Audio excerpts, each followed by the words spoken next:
But considering that, they had a unit working, why is it so difficult for the North American scientists to pay attention to this a little bit more?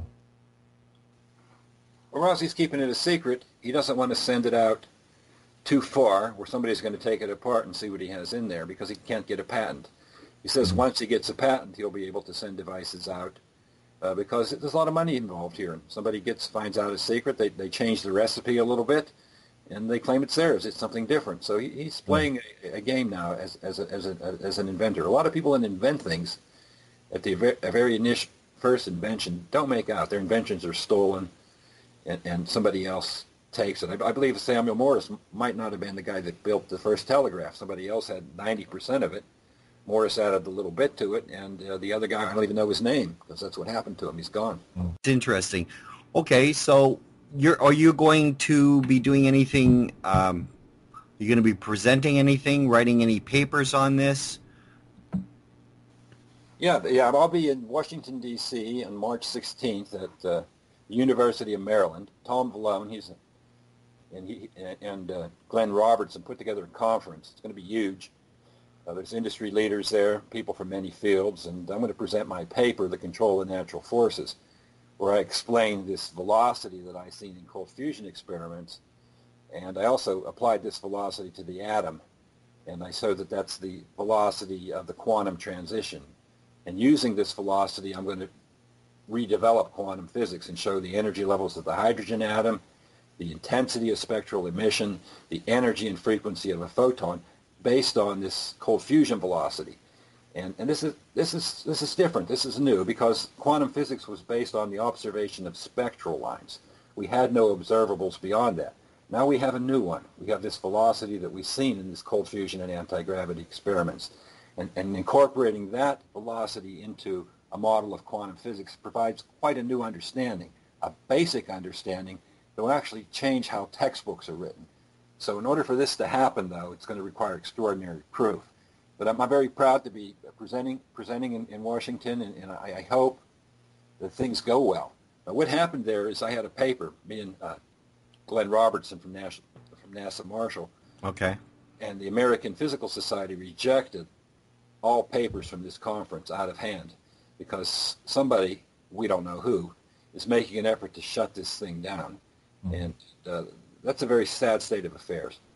Now those papers, all of the papers were rejected?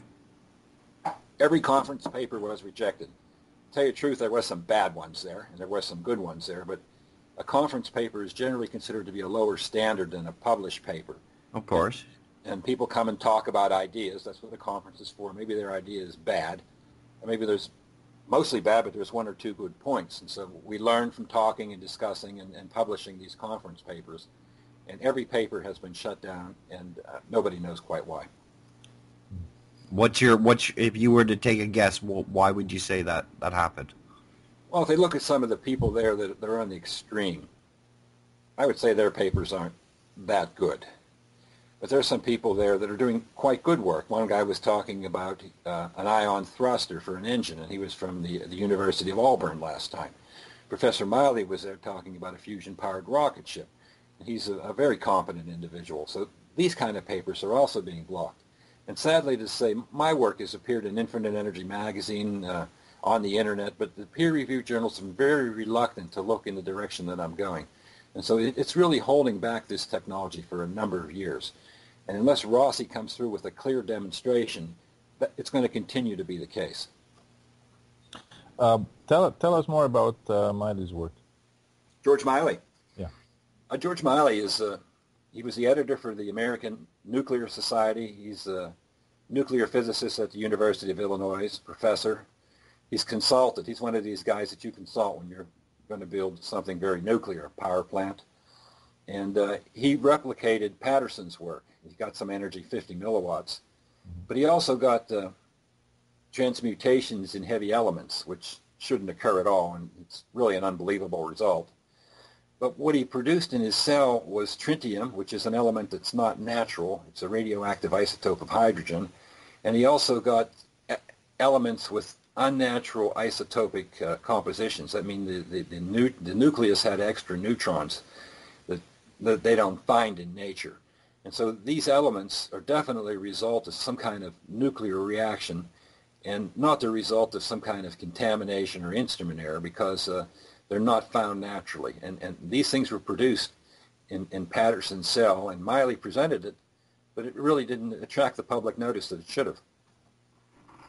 Is that the creation? Is that like a creation of a new element? No, elements have neutrons and protons. For instance, hydrogen has one proton and one neutron. Deuterium, which is heavy hydrogen, has one proton and two neutrons. And tritium has one proton and three neutrons. Well, tritium doesn't occur naturally anywhere. And when a device produces hydrogen with three neutrons in ultra-heavy hydrogen, then they have to be, where did it come from? It could only have come from a nuclear reaction. Now, there's very tiny quantities of this stuff produced. And so if you got other products like copper or other elements that are normal, you could say, well, it leaked in, maybe it came in with the water. But when you get something that's not in nature naturally coming out of these experiments, then you know you have something. And this was done in the 90s. And it's still taking this long to come out. And in the cold fusion, is a similar idea is being produced? Yeah. The cold fusion has produced elements with non-normal isotopic distribution, has produced tritium, which is a radioactive element, in small quantities, has produced small quantities of energy. The problem is no one believes it because the energy isn't sufficient to cause elements to fuse. Now, what I say is I'm not considering the original force that pushes it. I'm considering the magnetic component of the nuclear force, which can be amplified under certain circumstances. And this is a new idea. It's used in electromagnetism all the time. We use soft iron to amplify the magnetism of an electromagnetic field. But there must be a material that amplifies the magnetic component of the strong nuclear force and of the gravitomagnetic force. And I think I found it. And that's its velocity. And I have a theorem. It says the constants of the motion, that says all the forces become equal, tend to the electromagnetic. In a Bose condensate, that's a superconductor that's stimulated at a dimensional frequency of 1 megahertz meter. That means if you get a superconductor and you shake it at the right frequency, you're going to get all these results. Okay. But is the establishment right now, has the periodical table been pretty much done? Like they don't think, another element will be coming up at some point in time? Well, cold fusion has not been successful in producing super heavy elements, but it has been successful in producing elements with neutrons, too many neutrons or too few neutrons that are not found ordinarily in matter. And I think that's a pretty big thing. Yeah, that does sound like a pretty big deal. Where do you foresee, say 20 years, just where do you think we're going to be at if this is allowed to come out? Well, I think it's the same story. We thought we were ahead of the Russians, and the Sputnik went around the world. It was a paradigm-changing event, and the United States had to run fast to catch up and even beat the Russians. And now we're sitting back. We think we know everything. Nobody could have a better answer than us.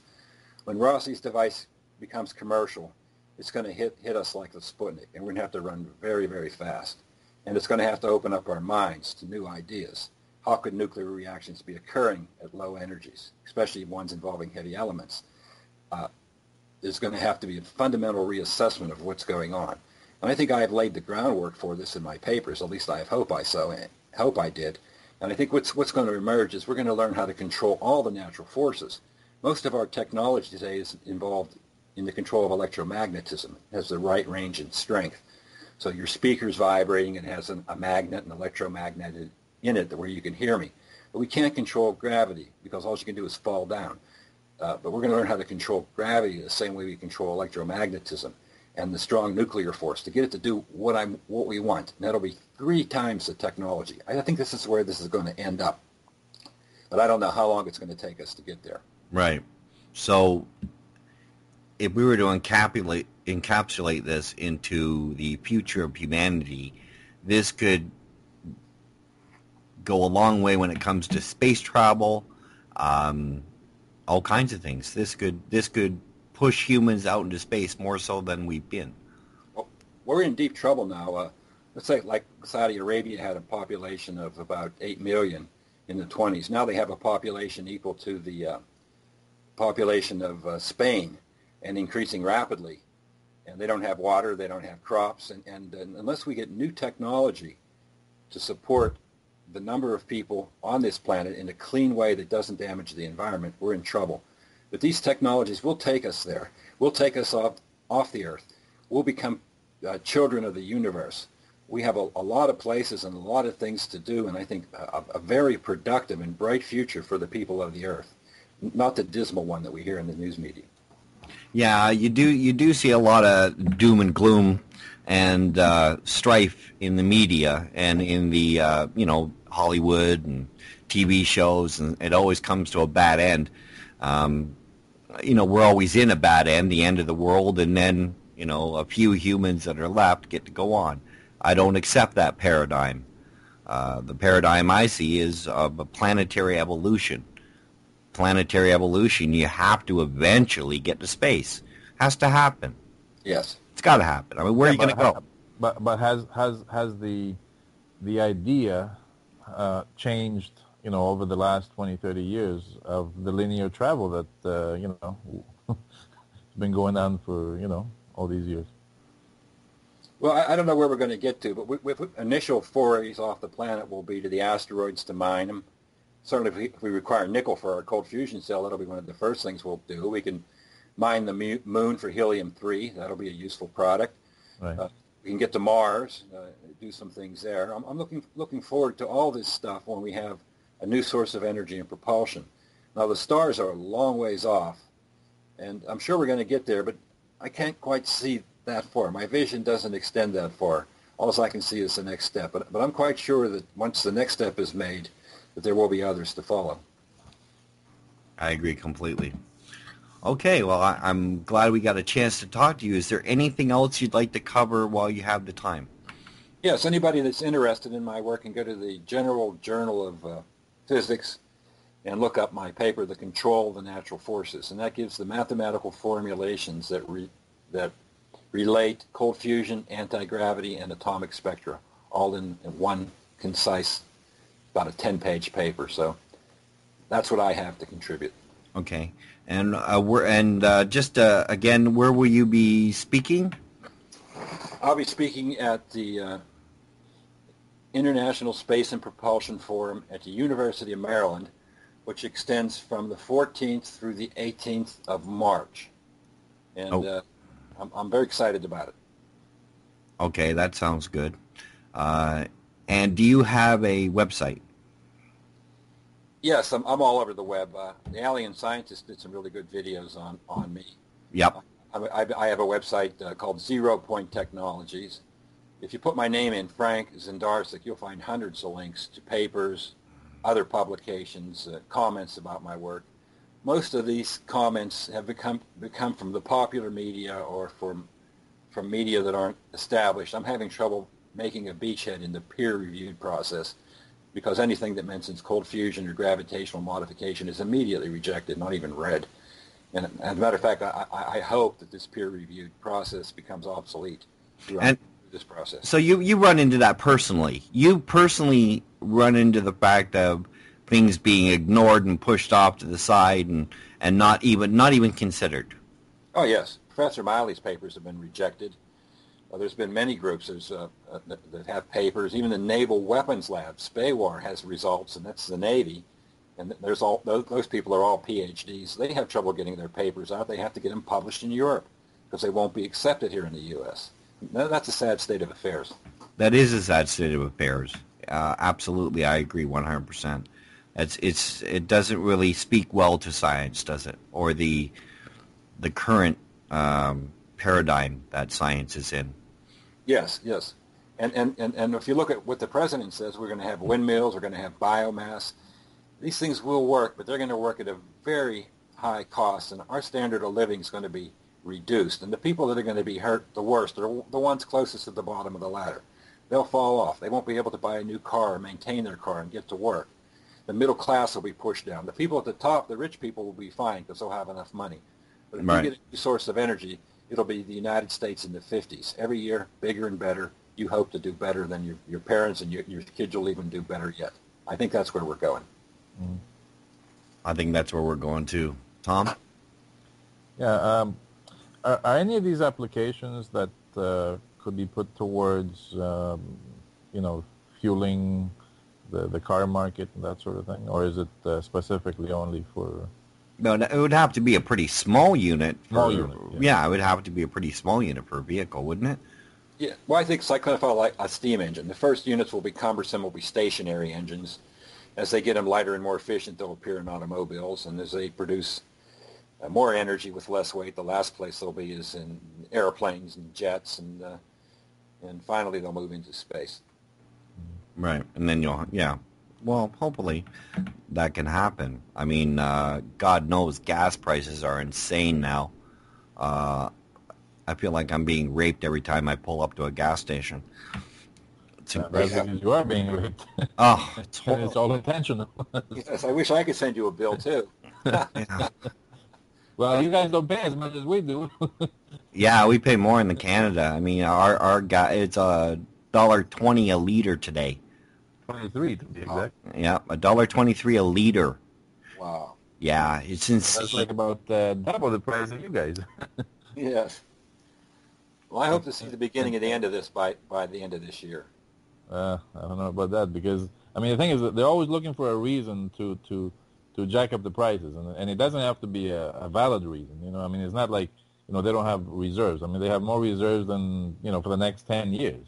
Never mind because Libya or whatever is going on in the and down that end. And it's they're just using it as an excuse to make more money for themselves. Yeah, the scarcity excuse. Yeah, it's the scarcity excuse. Well, they're not even making that excuse right now. It's not a scarcity thing. It's the speculators going in and pumping up the prices. Right. And it happened before, like a couple of years ago when it went to $1.34 a liter, and we were saying, what happened there? it's not like Did you hear what some states are worried about with the electric car? What? How are they going to tax it? Yeah. So they're thinking of putting a GPS unit on the car to track where everybody drives so they can bill them per mile of road.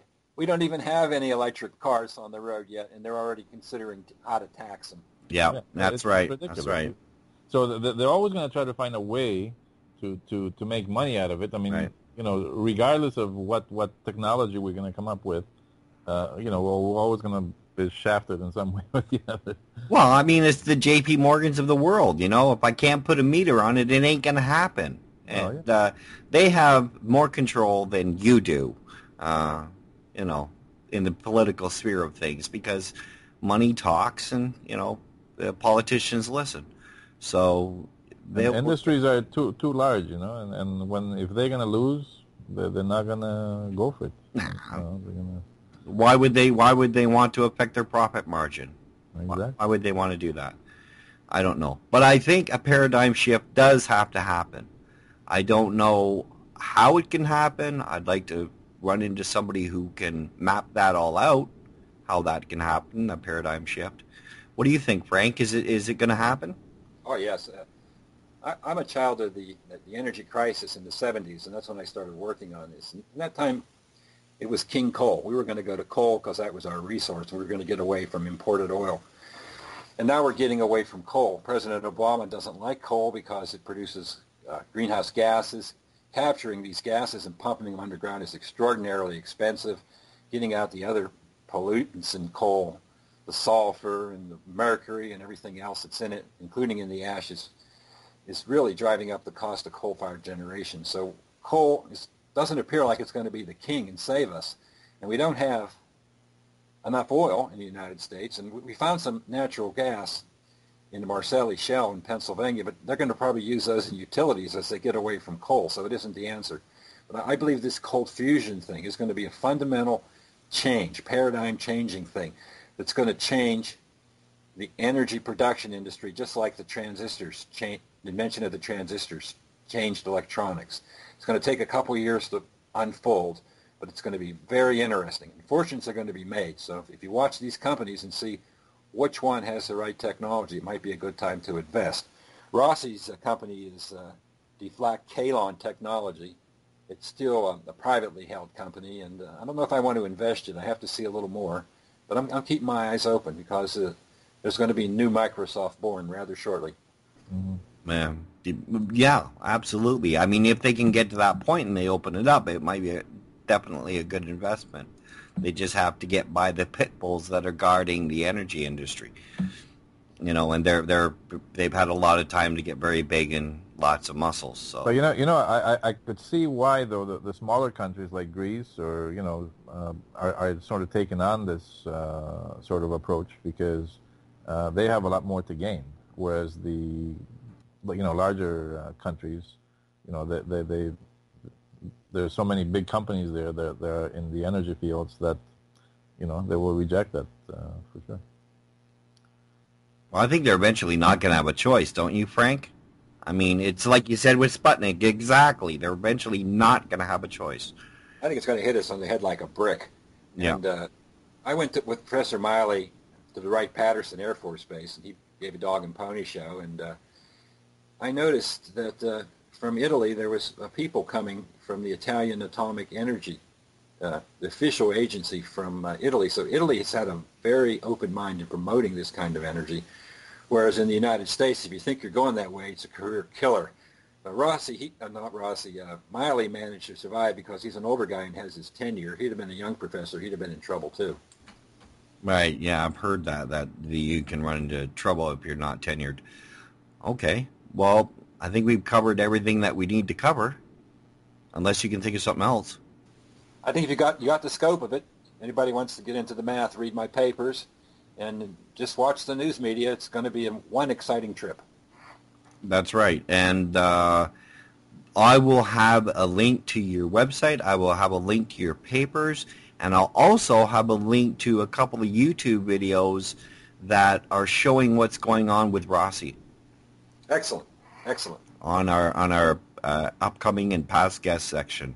So, again, I'd like to thank you for coming. And we'll see you guys next week. Thank you, Scott and Tom. It's been a privilege. It's our pleasure. Bye-bye.